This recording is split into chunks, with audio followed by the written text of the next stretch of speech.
Welcome back, and thank you for tuning into Cheating Tales Lab. We appreciate every single one of you.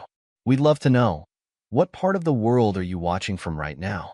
Let us know in the comments. Now, let's dive into today's story.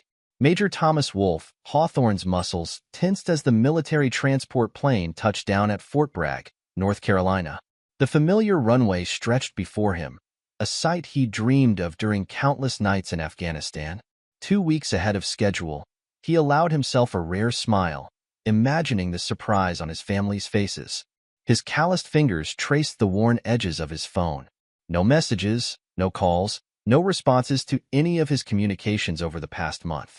The screen remained stubbornly empty, just as it had throughout his final weeks of deployment. He dismissed it as poor connectivity in the field, but something in his gut, the same instinct that had kept him alive through countless operations, warned him that something was off. The base's relative tranquility felt foreign after 2 years of constant vigilance. No distant explosions, no radio chatter, no perpetual state of readiness. Just the occasional sound of civilian vehicles and the muted conversations of base personnel going about their routine duties. Thomas's mind drifted to his 8-year-old son Nathan. The boy had been just 6 when Thomas deployed, already showing signs of the same iron will that had driven Thomas through Special Forces training. He'd missed Nathan's 7th birthday, his first grade graduation, his first loose tooth, moments he could never get back. But he was home now, ready to make up for lost time. The taxi ride to the suburbs felt interminable. Thomas watched the familiar landmarks pass by, noting small changes in the neighborhood. New businesses, different traffic patterns, subtle shifts that marked the passage of time. The driver, sensing his passenger's military bearing, maintained a respectful silence. As they pulled up to the colonial-style house, Thomas's tactical awareness immediately registered several discrepancies. The garden had changed. Grace's beloved roses, which she'd tenderly cultivated for years, were gone. Generic shrubs stood in their place, a bizarrely impersonal touch for a woman who'd won local gardening awards. The house itself appeared different too, less lived in, despite the maintained lawn and trim bushes. Mrs. Henderson, their elderly neighbor who'd lived next door for decades, stood frozen on her porch. Her expression shifted from shock to something else. Pity? She opened her mouth as if to speak, then quickly retreated inside her house. Thomas paid the driver and retrieved his duffel bag, his combat-honed senses heightening with each step toward the front door. The key turned smoothly in the lock, but the house that greeted him felt wrong. The walls, once adorned with family photographs documenting their life together, stood bare. The familiar scent of Grace's favorite vanilla candles was replaced by a sterile emptiness. Nathan? Grace? His deep voice echoed through the house. The silence that followed lasted only moments before quick footsteps thundered down the stairs. Dad? Dad? Nathan's voice cracked with emotion as he launched himself from the bottom step. Thomas caught his son mid-flight, the boy's smaller frame colliding with his chest. He held Nathan tight, breathing in the scent of his son's hair, feeling the tremors running through the small body. But even in this moment of reunion, his instincts screamed that something was terribly wrong. Nathan's embrace carried an edge of desperation, his fingers clutching Thomas's uniform with unusual force. "Hey, buddy, I missed you so much," Thomas managed, fighting to keep his voice steady. He pulled back slightly, studying his son's face. Nathan had grown taller, his features more defined, but there was something in his eyes, a wariness that no 8-year-old should possess. "Where's Mom?" Thomas asked, though he already knew the answer wouldn't be simple. Nathan's entire body tensed at the question. The boy stepped back, his small face contorting with emotions too complex for his age. "Mom's at church," he began, then paused, his lower lip trembling. "Getting married." The words hit Thomas like a physical blow, but years of combat training kept his expression controlled. "What did you say?" His voice remained steady, though every muscle in his body coiled with tension. "To Uncle Steve," Nathan continued, the words tumbling out now. "Your friend Steve. Everyone's there, Grandma and Grandpa Hawthorne, Aunt Rebecca." He stopped, struggling with what came next. "Says what, son?" Thomas prompted, already knowing he wouldn't like the answer. Nathan's chin lifted, a gesture so like Thomas's own defiant stance that it made his chest ache. That you're a coward who abandoned us. The boy's voice grew stronger. But I never believed her, Dad. I knew you'd come back. Thomas's hand rested on his son's shoulder, feeling the slight tremors running through the boy's frame. His mind raced through implications, through betrayals, through the list of people who would pay for this. But first, he needed to be a father. Nathan, look at me, he commanded, using the same tone that had guided men through combat situations. The boy's eyes met his, searching for reassurance. I need you to tell me everything. When did this start? What exactly did your mother tell you? Nathan's story spilled out in fragments. How Steve had started coming over for dinner shortly after Thomas deployed. How Grace had gradually changed. How the family photos had disappeared one by one. The boy's voice cracked when he described overhearing Grace and Steve discussing their plans late one night, thinking he was asleep. They said you chose the military over us, Nathan whispered. That you loved war more than family. But I remembered what you told me before you left. That sometimes the hardest thing a man can do is leave the ones he loves to protect them. Thomas's jaw clenched. Every word from his son's mouth was another nail in the coffin of his old life. Another betrayal to be answered for. You did good, son, he said firmly. You stayed strong. Now it's time for me to do the same. He stood, military training taking over as he formulated his next moves. Nathan, I need you to make a choice now, and I want you to think carefully about it. Do you want to come with me to the church, or would you rather stay here? Nathan's response was immediate. I'm coming with you, Dad. I want to see their faces when they realize you're home. Thomas nodded, pride mixing with the rage building in his chest. Then let's go show them what real courage looks like. As they walked to the car, Thomas's mind was already racing ahead, calculating angles of attack, identifying weaknesses, planning his assault. He'd spent 2 years fighting enemies in foreign lands, but now he faced a different kind of war. One fought not with bullets and bombs, but with truth and justice. His son's small hand slipped into his as they got into the car. The simple gesture of trust strengthened his resolve. Some men might have broken under this betrayal, might have sought understanding or reconciliation. But Thomas Wolfe Hawthorne wasn't most men. He was a warrior, a leader, a father. And he was about to remind everyone why you don't betray a man who's spent his life mastering the art of war. The drive to St. Michael's Church became a tactical operation in Thomas's mind. Each turn brought new information, new pieces of the puzzle clicking into place with devastating clarity. Steve Morrison, his supposed best friend since their high school football days, the man who'd fought beside him in their first tour, who'd stood as his best man and sworn eternal brotherhood. The memories crashed through his mental barriers. Steve's eager volunteering to watch over Grace and Nathan during the deployment, his insistence on handling their video calls, the way he'd positioned himself as the family's protector in Thomas's absence. The Sunday dinners Grace had mentioned in their increasingly brief conversations, the way she'd grown distant and evasive, always having some excuse to end their calls early. Thomas's knuckles whitened on the steering wheel as he recalled his sister Rebecca's email from 6 months ago. The message had seemed oddly urgent. We need to talk about Grace. It's important. He dismissed it as typical family drama, not wanting to be pulled into domestic issues while leading combat operations. Now the words took on a different meaning, a half-hearted attempt at warning that ultimately meant nothing. Dad, Nathan's voice cut through his thoughts. Are you angry? Thomas glanced at his son, noting the worry in the boy's eyes.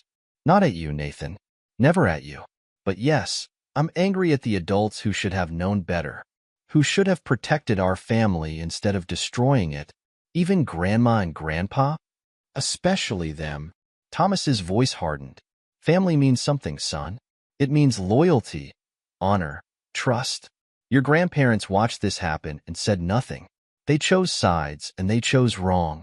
The church parking lot came into view, filled with familiar vehicles that now seemed like enemy positions on a battlefield.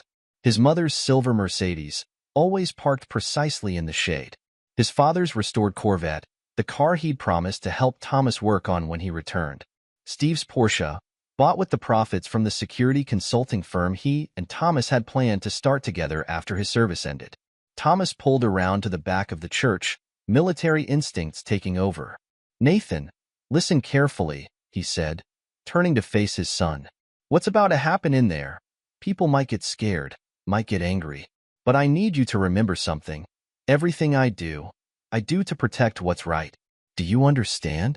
Nathan nodded, his young face set with determination. Like when you win a war to protect us? Exactly like that. Some battles happen in faraway places with guns and bombs. Others happen right here at home, with words and actions. But the principle is the same.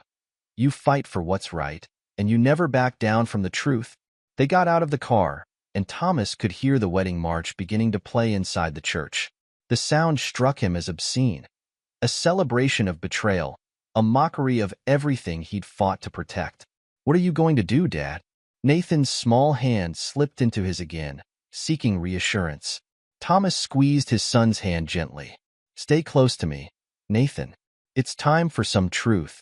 His voice carried the same calm authority he'd used to lead men into combat. We're about to teach them all a lesson about consequences.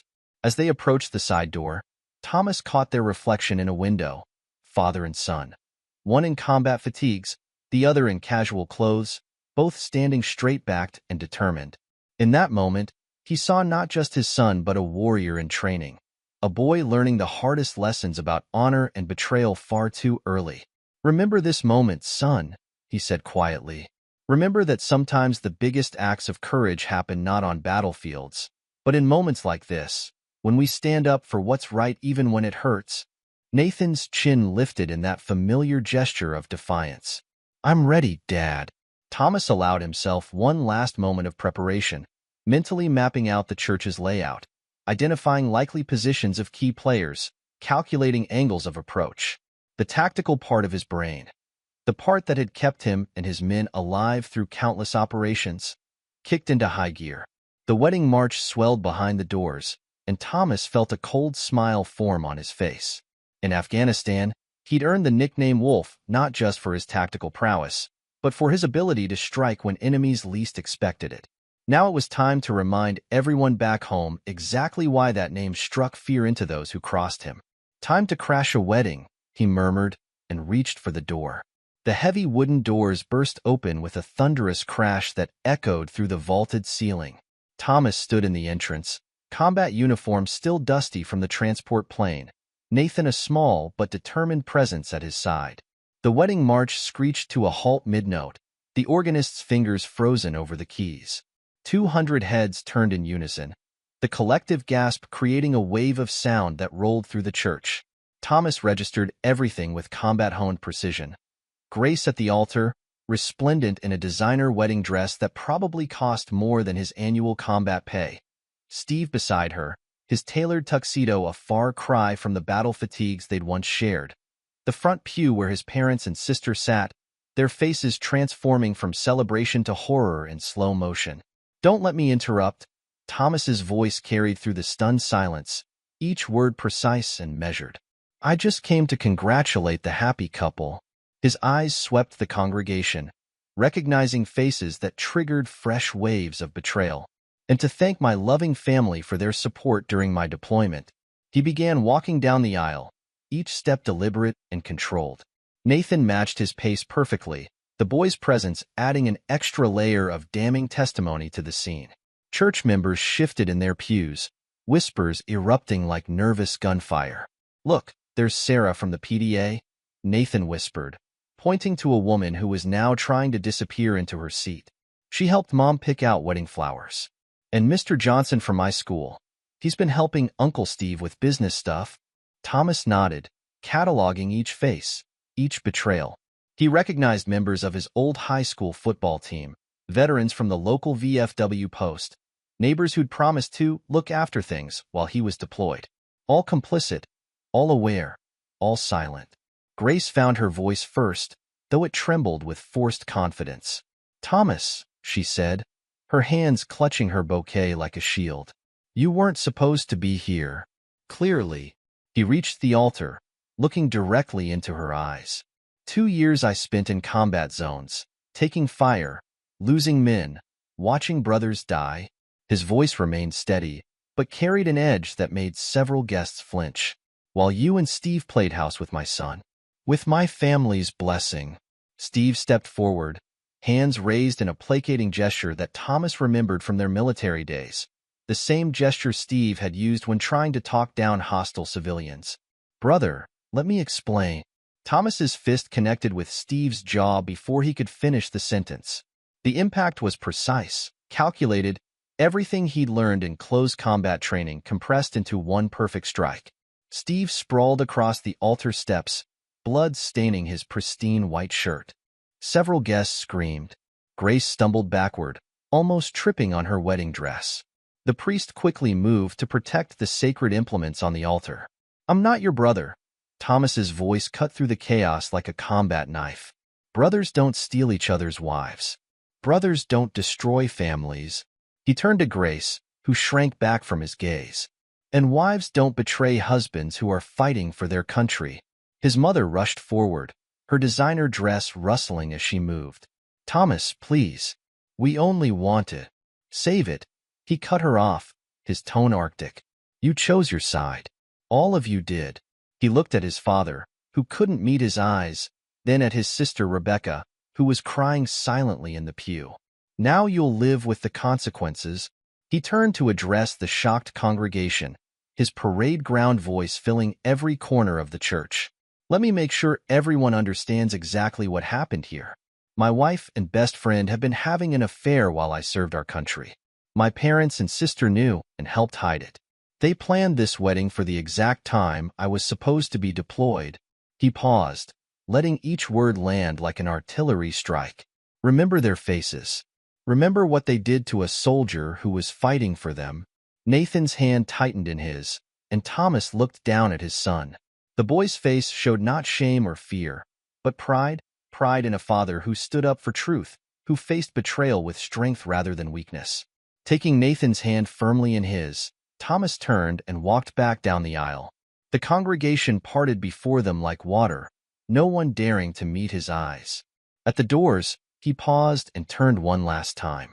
Grace, Steve, enjoy your special day. His smile would have been familiar to any enemy who'd faced him in combat. Consider it a declaration of war. As they walked out into the daylight, Nathan looked up at his father. Are we going home now, Dad? Thomas shook his head. No, son. We're going to build a new home, and then we're going to teach them all about justice. Behind them, the church erupted into chaos, but Thomas didn't look back. He'd learned in combat that you never look back once you've launched an attack. You move forward, adapt, overcome, and most importantly, you make your enemies regret ever thinking you were a soft target. The war had begun, and Thomas Wolfe Hawthorne was just getting started. The key turned in the lock of Thomas's new rental house, a modest two-story building across town, far from the haunting emptiness of his former home. Nathan's footsteps echoed through the sparsely furnished rooms as he explored his new territory. Your room's upstairs, second door on the right, Thomas called out. He placed his laptop on the kitchen counter, already plotting his next moves. The military had taught him that intelligence gathering preceded any successful operation. He needed allies, evidence, and a comprehensive battle plan. His phone buzzed with another message from Grace's lawyer. Divorce papers, custody arrangements, attempts to paint him as an unstable veteran. Thomas deleted it without reading. They still thought they were dealing with a conventional enemy. They had no idea what was coming. Major Hawthorne? A sharp knock at the door interrupted his thoughts. Marie Rodriguez, former military intelligence. Lieutenant Colonel Davidson suggested I might be useful. Thomas opened the door to find a compact woman in her 40s, her bearing unmistakably military. She handed him a folder without preamble. Your situation caught my attention. I've already begun preliminary surveillance. Thomas gestured her inside, appreciating her directness. What's your initial assessment? Marie laid out photographs across the counter. They've been planning this for months. Steve Morrison isn't just a friend who got too close. He's been systematically positioning himself to take over your life.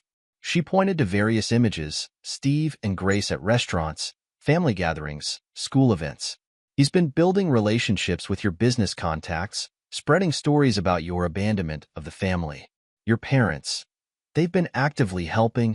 Thomas's jaw tightened as he examined bank statements showing his parents' financial contributions to the wedding. How deep does it go? Your sister Rebecca acted as their realtor. Marie pulled out property listings. She's been helping them house hunt while you were deployed. They're planning to move into the Riverside district, using your share of the business profits as down payment. Nathan's voice drifted down from upstairs. Dad, where should I put my books? I'll be right there, son.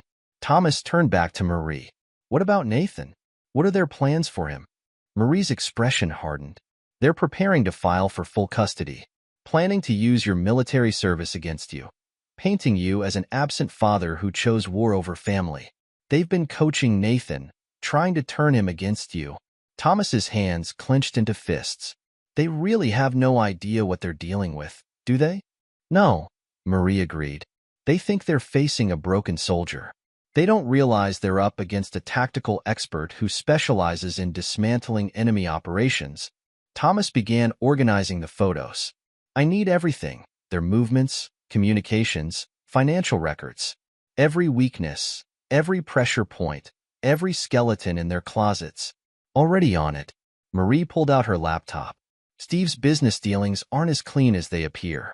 He's been cutting corners, falsifying documents. Your parents' social standing? Built on carefully maintained lies.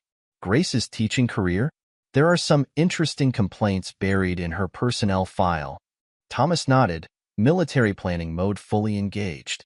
Time to show them what real psychological warfare looks like. But first, he picked up a photo of Steve and Grace at a country club event. Tell me about their routines, their social circles, everyone who enabled this betrayal. For the next hour, they mapped out the enemy terrain. Marie's intelligence was comprehensive. Credit card statements showing expensive dinners, hotel receipts, text messages retrieved from cloud backups. A complete picture of betrayal laid bare in digital footprints. There's something else you should see. Marie hesitated. Your family's group chat messages.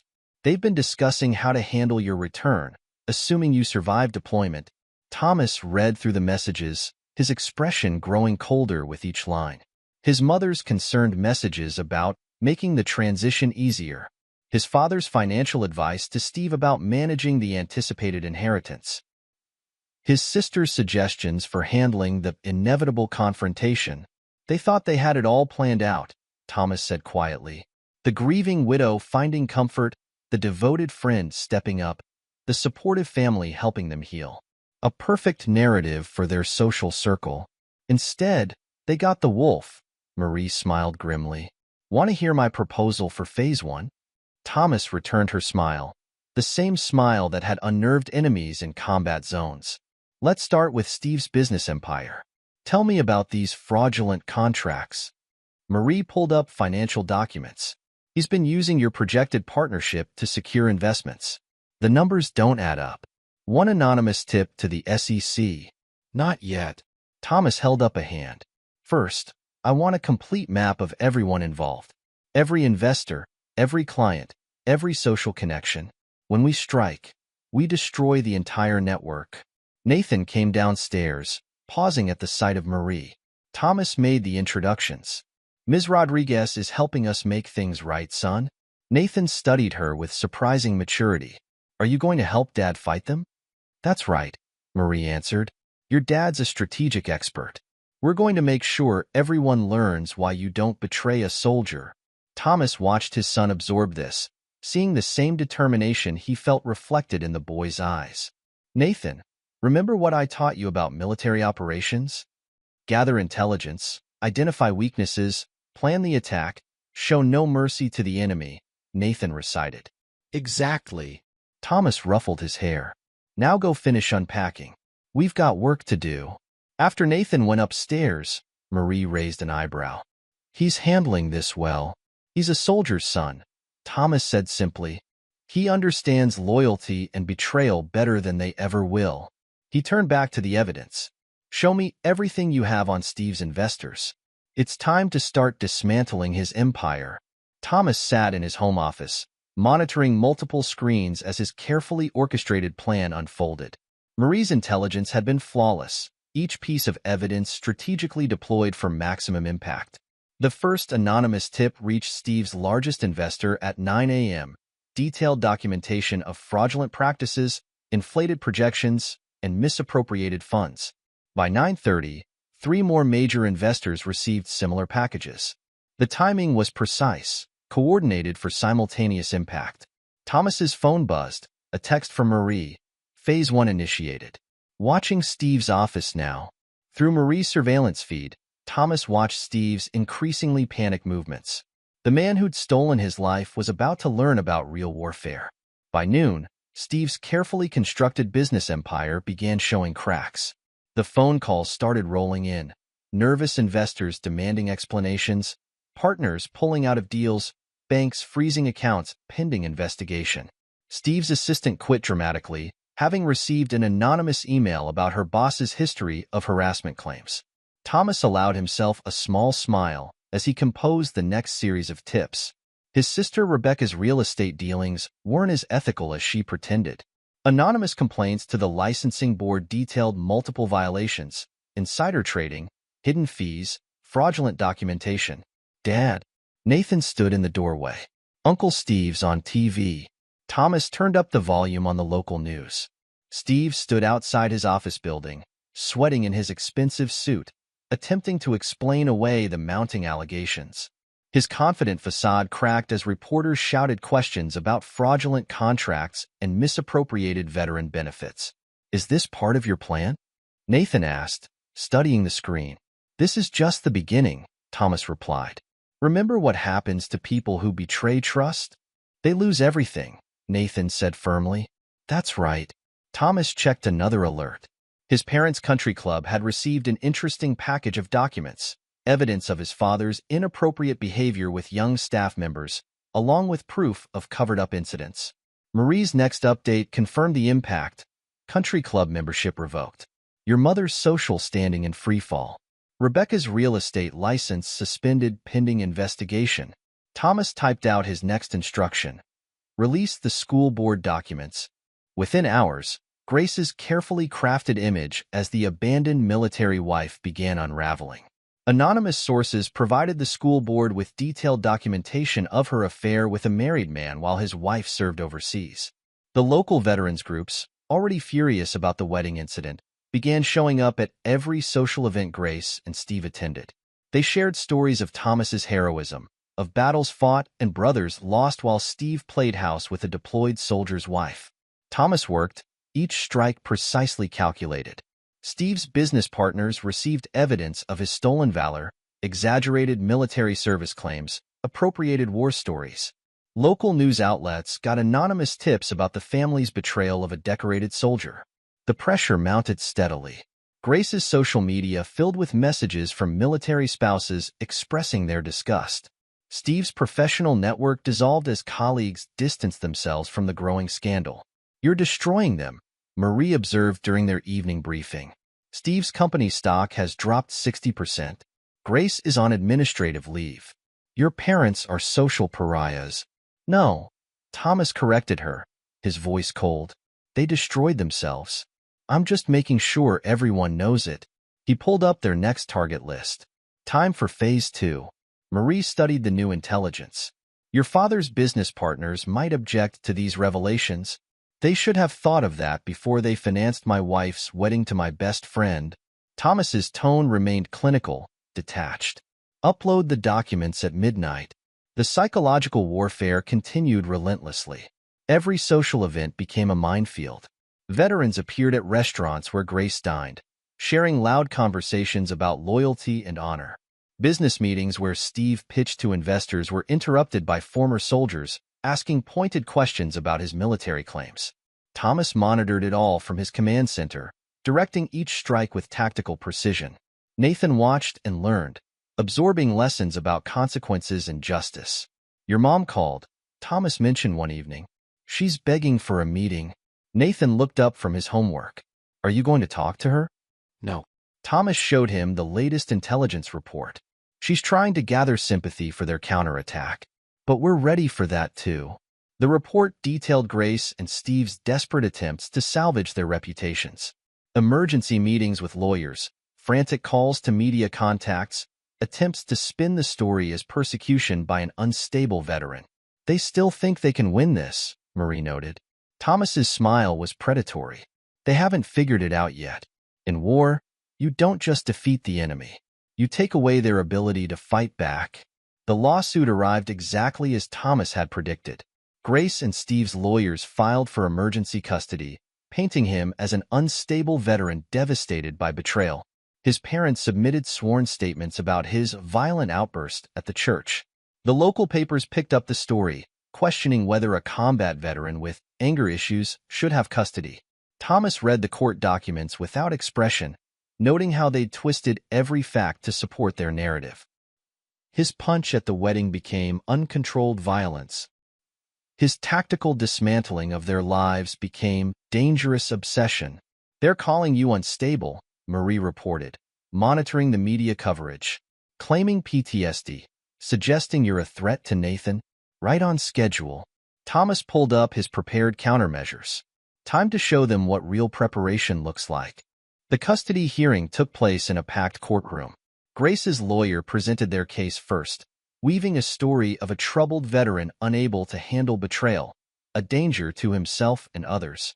Steve testified about Thomas's aggressive tendencies, carefully omitting his own role in the betrayal. Thomas sat calmly, watching their performance. Nathan stayed close to his side, refusing to sit with Grace despite her tearful requests. The boy's loyalty was unmistakable. When Thomas's turn came, he unleashed his own artillery. Colonel James Davidson, his commanding officer, took the stand first. The decorated officer's testimony was devastating. Major Hawthorne is one of the finest officers I've ever commanded, Davidson stated firmly. His psychological evaluations are exemplary. His control under pressure is legendary. The idea that he's unstable is not just false. It's an insult to every soldier who serves with honor. More witnesses followed, fellow soldiers testifying about Thomas's leadership and stability, military psychologists confirming his excellent mental health, child development experts praising his parenting despite deployment challenges. Then came the evidence about Grace and Steve's custody preparations.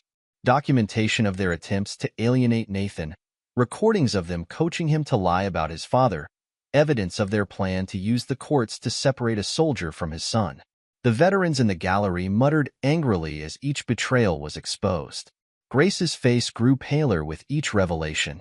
Steve's confident expression crumbled as his carefully constructed narrative collapsed. Finally, Nathan took the stand. The boy stood straight, his father's strength evident in his bearing. "They told me to lie about my dad," he testified clearly. "Mom and Uncle Steve said to say he was scary and mean. They wanted me to tell the judge that he hurt me." His voice grew stronger. "But my dad's a hero. They're the liars." Grace burst into tears. Steve tried to object, but the judge silenced him with a look. Thomas's parents sat stunned as their grandson's testimony demolished their claims. The judge's ruling was unequivocal. Thomas would retain primary custody. Grace's visitation would be supervised. Her attempts to alienate Nathan from his father would be noted in all future custody considerations. Outside the courtroom, Grace caught Thomas's arm. "Why are you doing this? We could have worked something out." Thomas looked at her with cold eyes. "You didn't just betray me. You betrayed everything I fought for. Everything I believed in." His voice carried the same tone he'd used with enemies in combat. "Actions have consequences, Grace. You're about to learn exactly what those are." Marie joined them as Grace fled in tears. "They'll appeal the ruling. Let them." Thomas watched his ex-wife's retreat. "Every appeal gives us another opportunity to expose their lies. Every legal challenge digs them deeper into the hole they created." Nathan took his father's hand. "Did we win?" Thomas squeezed his son's hand. "This battle, yes. But the war isn't over yet." He turned to Marie. "Time for the next phase. Let's show them what a real counterattack looks like." The message was clear. Thomas Wolfe Hawthorne didn't just fight battles. He destroyed those who betrayed him, systematically and completely. The custody hearing was just another victory in his campaign of total warfare against those who had thought him an easy target. As they left the courthouse, Thomas already had his next strikes planned. Grace and Steve had tried to use the legal system against him. Now they would learn why enemies feared his strategic expertise. The war would continue until nothing remained of their comfortable, betrayal-built world. Marie Rodriguez strode into Thomas's office, a thick folder tucked under her arm. Her expression conveyed a predator's satisfaction. "You need to see this," she announced, spreading photographs across his desk. "Steve's getting desperate." The surveillance photos revealed Steve meeting with increasingly questionable business contacts in dimly lit parking lots and empty warehouses. Financial records showed large transfers from offshore accounts, loan applications with inflated numbers. "He's borrowing money from some dangerous people," Marie explained, tapping one particular photo. "3 meetings last week with known loan sharks. He's trying to salvage what's left of his empire." Thomas examined the documents. "Show me the contracts." Marie pulled out a stack of papers. Forged signatures, backdated documents, fraudulent certifications. He's not even trying to hide it anymore. Just throwing money at anyone who might help him stay afloat. "And my dear family?" Thomas's voice carried the same cold efficiency he'd used when planning combat operations. "They're cracking." Marie's smile held no warmth. "Your parents are fighting constantly. Your mother blames your father for supporting Steve's business ventures. He blames her for encouraging Grace. They've stopped appearing in public together." She pulled up surveillance footage on her tablet. "Your sister Rebecca's marriage is falling apart. Her husband discovered she used their savings to help finance Grace and Steve's house purchase. He's filed for divorce. Grace, drinking heavily, missed 3 supervised visits with Nathan. Her lawyers threatening to quit because she can't pay the bills." Marie paused. She tried to get a job at another school district, but our anonymous tips about her history followed her. Thomas nodded, satisfied. The pieces were falling perfectly into place. Through the office window, he could see Nathan playing basketball in their new backyard. The boy had grown stronger in recent months, free from the weight of lies and manipulation. "There's something else," Marie added. "Steve's been claiming combat experience to secure military contracts, telling war stories that sound suspiciously like your missions." Thomas's expression hardened. Stolen valor on top of everything else. Time to end this. He picked up his phone and dialed a number he'd been saving. "Diana, right? Major Thomas Hawthorne. I have a story about betrayal, stolen valor, and justice that might interest you." The journalist's response was immediate. "The wedding interruption at St. Michael's? That was you? That was just the beginning.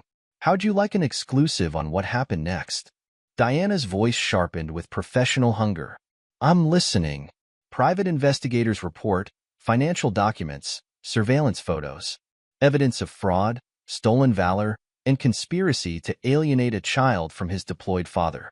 Everything verified and documented. Military angle? Betrayed soldier, faithless wife, fake war hero?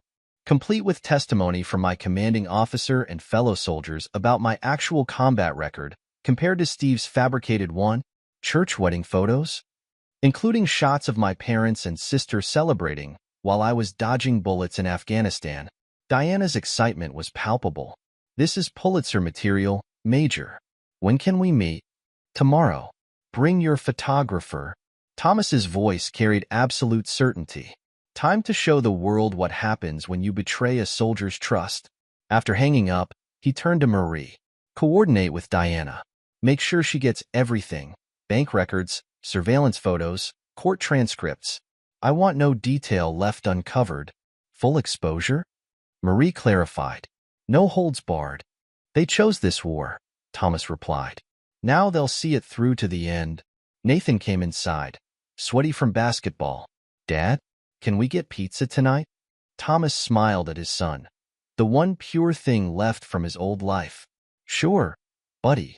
But first, I need you to understand something. Things are about to get intense again. People will be talking about us, about what happened." Nathan's young face showed mature comprehension. "Because you're going to tell everyone the truth?" "Exactly. The whole truth. Are you ready for that?"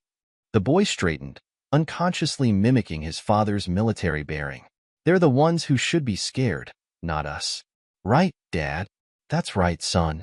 Thomas shared a look with Marie. They're about to learn the difference between their comfortable lies and real combat. Marie gathered her documents. I'll coordinate with Diana, set up a secure location for the interview. Want me to leak anything to the press beforehand? Build anticipation? No, Thomas decided. Let it hit them all at once. Maximum impact.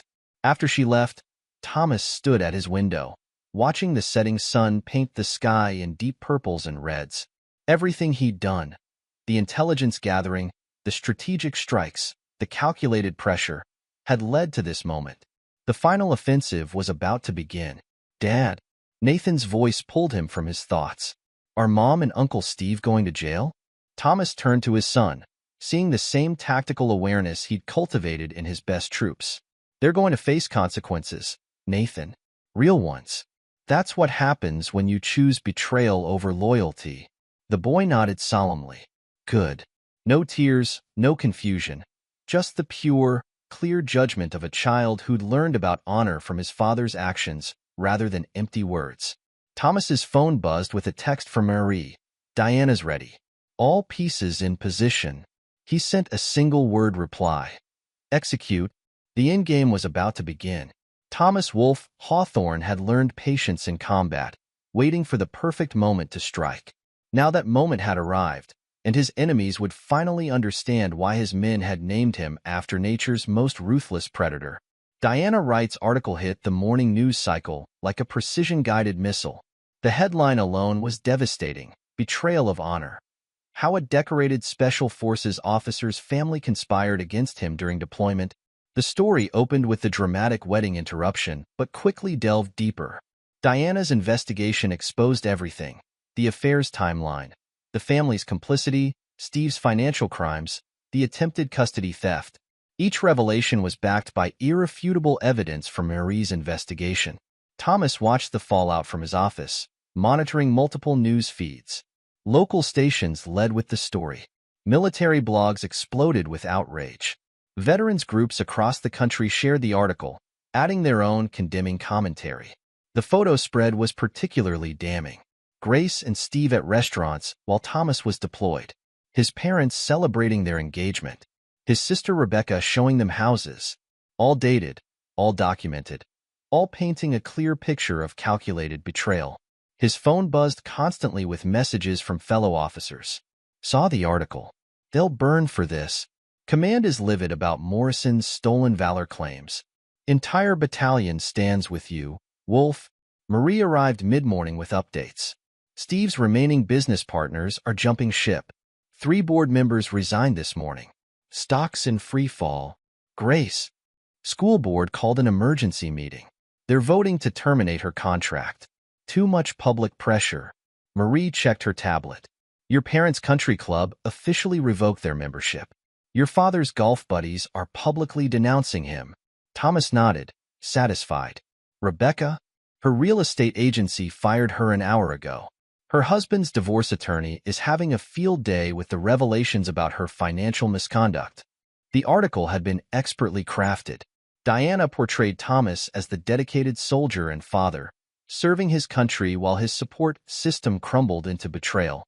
She contrasted his combat records with Steve's stolen valor, his sacrifices with his family's scheming. But the real damage came from the criminal investigations the article sparked. The FBI's Financial Crimes Division announced an interest in Steve's business dealings. The military launched an investigation into his claims of combat experience. The State Bar opened an inquiry into Grace's sworn custody statements. Thomas's phone rang. Colonel Davidson. Hell of a story, Wolf. Thank you for your contributions, sir. Military community's solidly behind you. We take care of our own. Davidson's voice hardened. Morrison's finished. Using your combat stories to secure contracts? That's not just stolen valor. That's fraud. The colonel paused. Your parents tried to reach out through command channels. Want to arrange a meeting? No contact. Thomas replied firmly. They chose their side. Understood. Keep your guard up. Wounded animals are the most dangerous. As if confirming Davidson's warning, Marie arrived with more updates. Steve's trying to hold an emergency press conference, claiming the article is a smear campaign. Thomas allowed himself a cold smile. Put it on. The office TV showed Steve outside his company headquarters, sweating through his expensive suit. His attempted defense crumbled as reporters hammered him with specific details from Diana's article.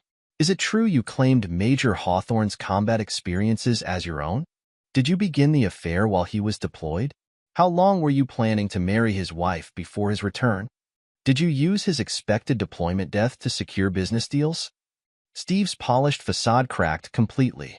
He shoved a camera aside and retreated into the building, ignoring shouted questions about fraud investigations and stolen valor. Grace's attempt at damage control fared no better. Her tearful interview about being a misunderstood woman seeking comfort was immediately countered by evidence of her systematic manipulation of Nathan and her attempts to deny Thomas custody. Thomas's parents faced their own tsunami of social destruction. Country club friends, business associates, and social peers abandoned them en masse. Their carefully constructed world of privilege and prestige collapsed under the weight of their exposed betrayal. Nathan returned from school, his backpack covered in supportive messages from classmates. "Everyone read the article, Dad. They all say you're a hero." Thomas hugged his son. "Remember what I taught you about justice? It's not about revenge," Nathan recited. "It's about consequences." "Exactly." Thomas checked his phone as more updates rolled in. "We show people the truth, then let them face what they've done." Marie brought in afternoon reports.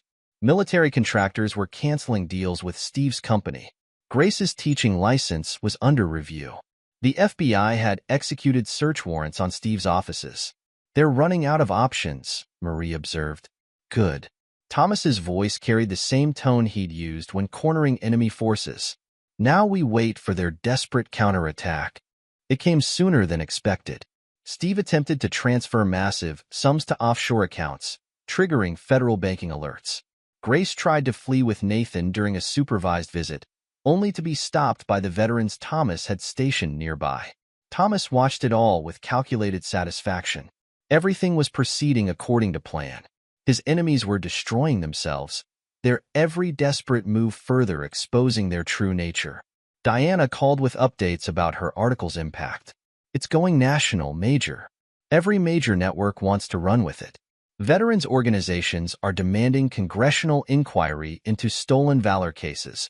Keep pushing," Thomas instructed. "I want no stone left unturned." By evening, the destruction was complete. Steve's company stock had collapsed. Grace faced criminal charges for the attempted custody interference. Thomas's parents retreated to their vacation home, hounded by reporters and shunned by former friends. Marie brought in the final reports of the day. "Want to see something interesting?" Security footage from Steve's office. The video showed Steve destroying documents, screaming at board members, finally breaking down at his desk as his empire crumbled. In one satisfying moment, he tried to access accounts Thomas had already frozen, realizing too late how thoroughly he'd been outmaneuvered. "Should we be concerned about retaliation?" Marie asked. Thomas shook his head. "They're finished. They just don't know it yet."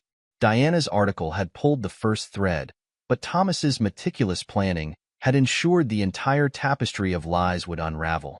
As he watched the evening news coverage, he felt no satisfaction, no joy, only the cold certainty of a mission successfully executed. Nathan sat beside him, watching the reports with unusually adult understanding. "They thought they could hurt us, didn't they, Dad?" "They thought I was just a soldier," Thomas corrected. "They forgot that soldiers are trained to fight wars. All kinds of wars." The news showed more footage. Steve being served with federal warrants, Grace being escorted from her school, Thomas's parents facing a mob of reporters. The comfortable world they built on betrayal was burning, and Thomas had only begun his campaign of destruction. 1 year to the day after the failed wedding, Thomas sat in his office reviewing the final reports. The timing wasn't accidental. He believed in symmetry when it came to justice. His desk held the remnants of his enemy's destruction. Steve's plea bargain agreement, accepting limited jail time in exchange for cooperation with federal investigations. His business empire had crumbled, his reputation destroyed, his stolen valor exposed to the military community he'd tried to deceive. Grace's file was equally satisfying. She'd moved to another state after multiple failed attempts to rebuild her teaching career. Her supervised visitation with Nathan had been reduced after several missed appointments and one attempted flight risk incident. The courts had noted her continued pattern of destructive behavior. Thomas's parents had divorced, their social standing annihilated. His father faced investigations into business practices that Thomas's evidence had exposed. His mother retreated to a small apartment, abandoned by the society friends who'd once celebrated Grace and Steve's wedding. Rebecca's life lay in similar ruins. Her real estate career ended with her license revocation. Her marriage collapsed under the weight of financial misconduct revelations. She tried to reach out once, sending a tearful letter about family and forgiveness. Thomas had returned it unopened. A knock at his door interrupted his review. Marie entered, followed by Diana Wright. Both women had become more than allies during the past year. They were now partners in his legitimate security consulting firm. The last lawsuit was dismissed today, Marie announced, dropping the final court documents on his desk. Steve's former investors tried one last appeal. Judge threw it out in record time. It's over, Diana added. Her article had launched her career into national prominence, leading to a book deal about military family betrayal. How does it feel? Thomas turned to the photos on his desk, new ones, showing him and Nathan at baseball games, camping trips, school events. The haunted look had vanished from his son's face, replaced by genuine happiness. His calendar showed an upcoming date with Jessica, a military widow he'd met through his veterans support work. It feels like justice, he said simply. Some people think forgiveness heals all wounds. But sometimes, consequences teach better lessons. His security firm had flourished, built on the reputation for ruthless efficiency he'd demonstrated in destroying his betrayers. He hired fellow veterans, teaching them to apply military precision to civilian operations. Their first contract had been particularly satisfying, training corporate executives on ethical leadership and loyalty. The afternoon sun angled through his office window as Nathan arrived from school. The boy had grown taller, stronger, carrying himself with the confidence of someone who'd seen justice prevail. Dad, Nathan paused in the doorway. Can I ask you something? Of course, son. Are you still angry at Mom and everyone? Thomas considered the question carefully, aware of Marie and Diana's attention. No, buddy.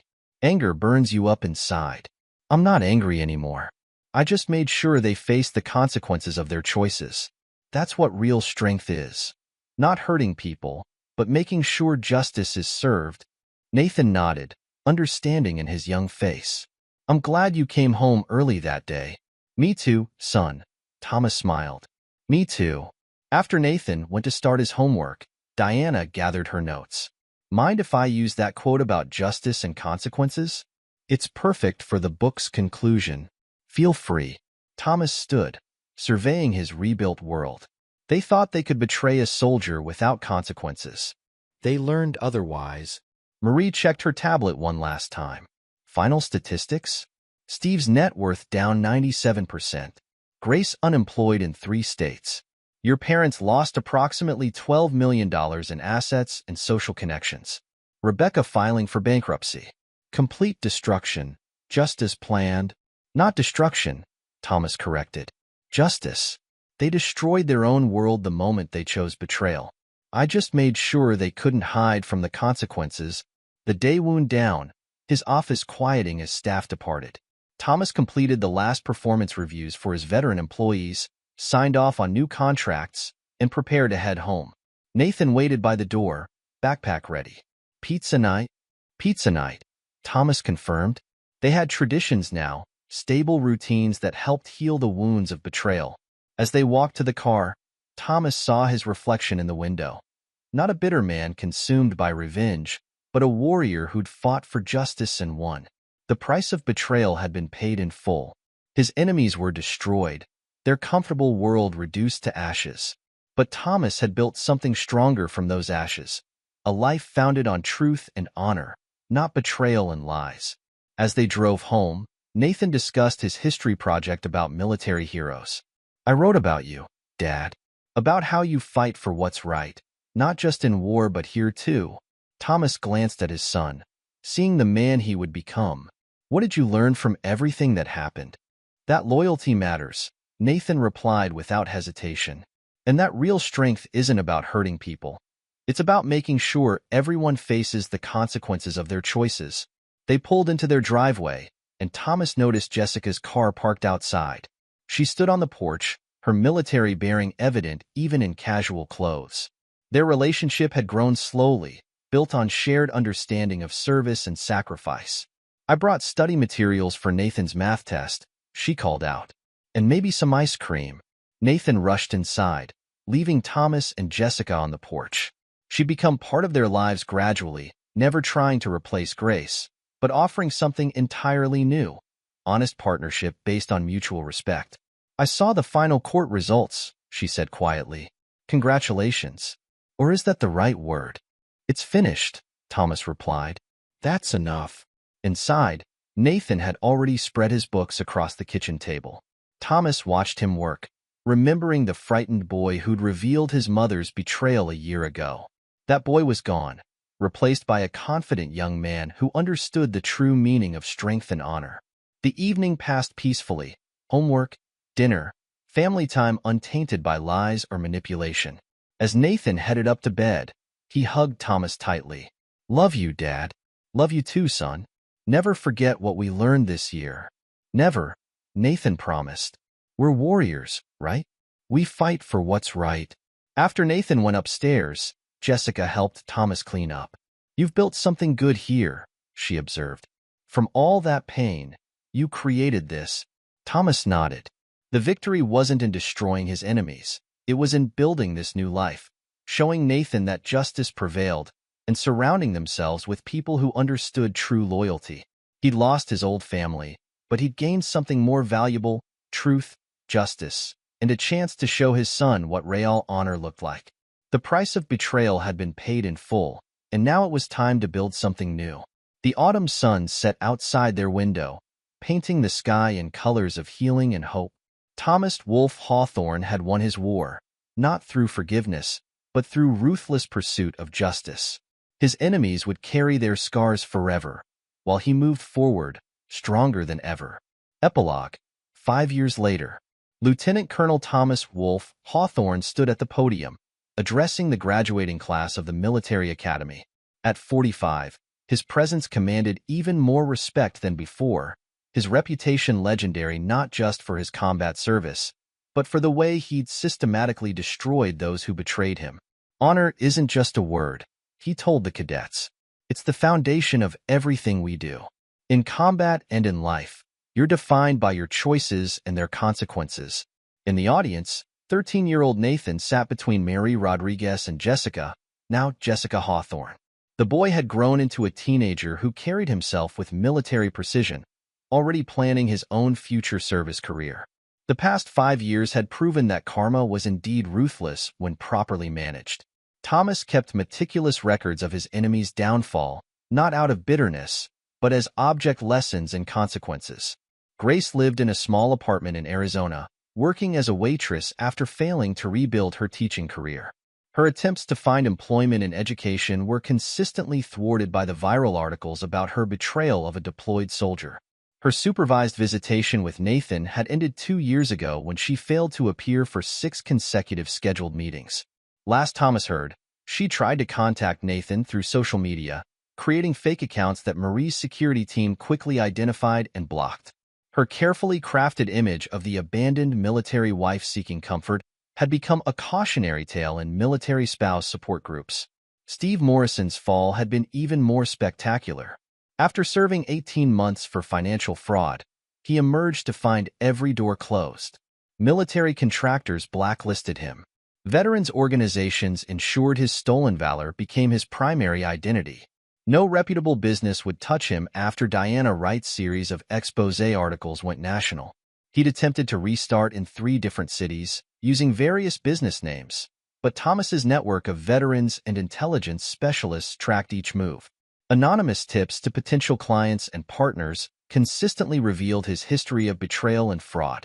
Now he lived in a rundown apartment in Cleveland, working as a used car salesman. A fitting job, Thomas thought, for someone so skilled at selling lies.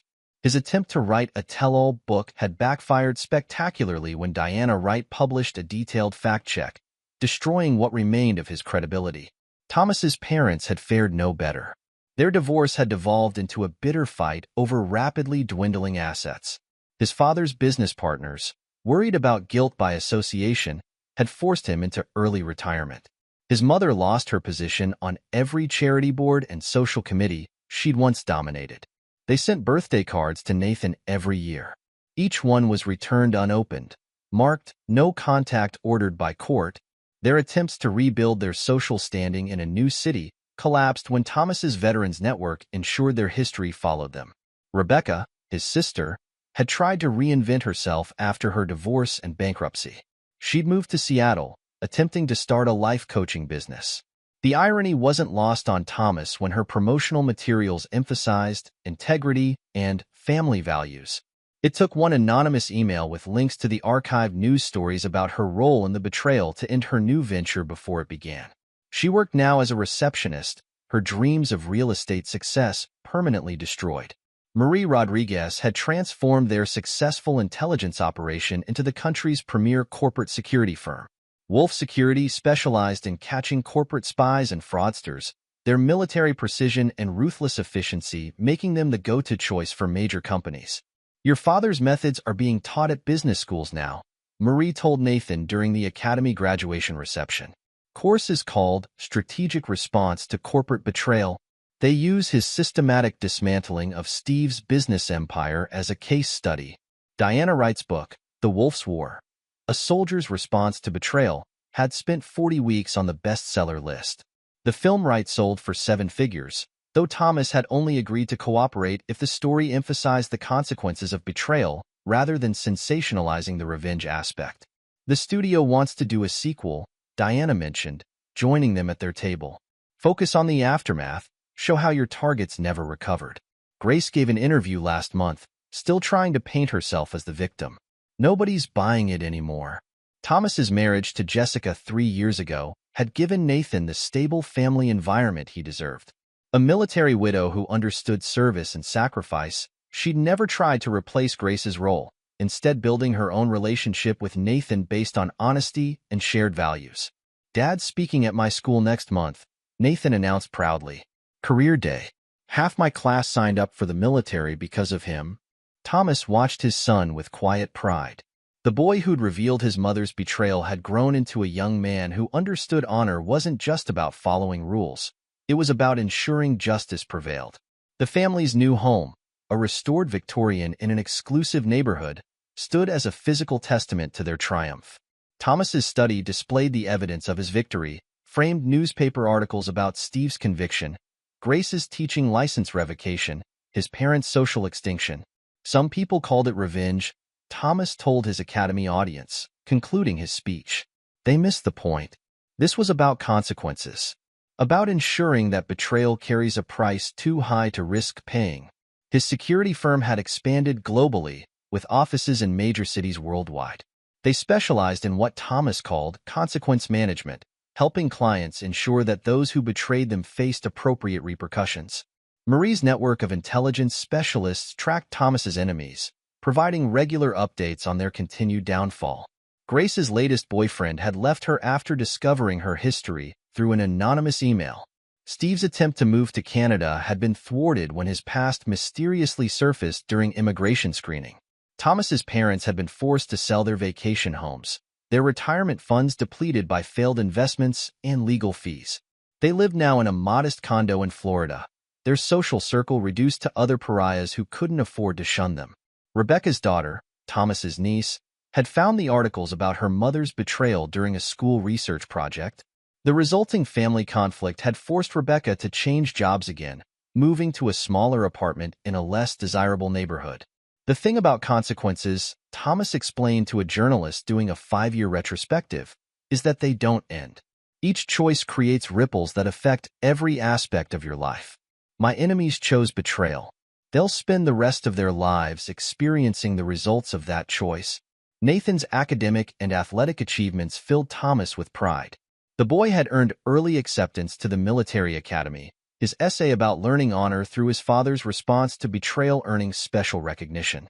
Jessica's military support organization had grown into a national network, helping service members' families maintain strong relationships during deployment. She used Grace's story as a warning, showing how betrayal destroyed not just marriages but entire family networks. Your father's requirements for the movie were very specific, Diana told Nathan during the reception. No dramatic monologues about revenge, no action movie cliches. Just the cold, methodical reality of a tactical expert ensuring betrayal carries appropriate consequences. Thomas's approach had become legendary in military circles.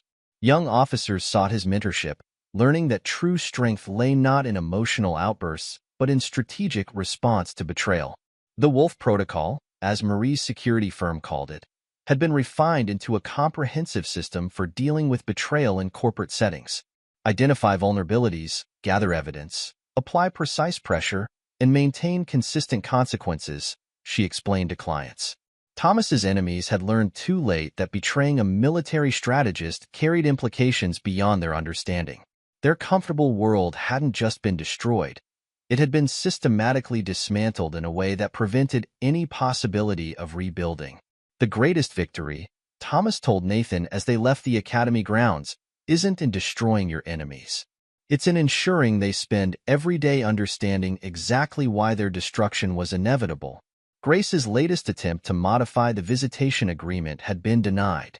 The judge cited her pattern of instability and failure to acknowledge responsibility for her actions.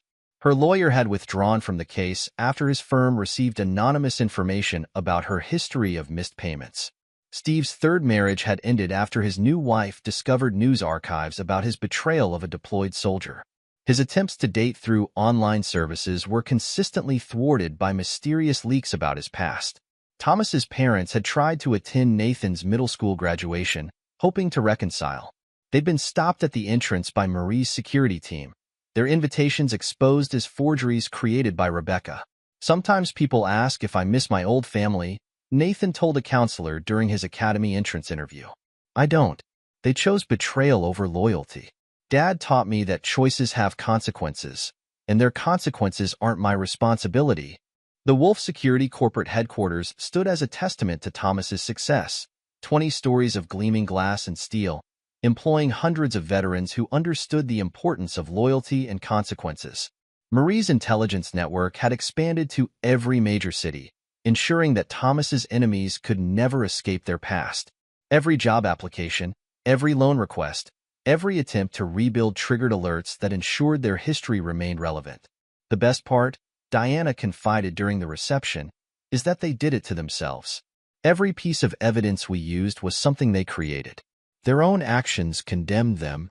Thomas's methodical destruction of his betrayers had become a case study in multiple fields: military strategy, corporate security, even psychological warfare.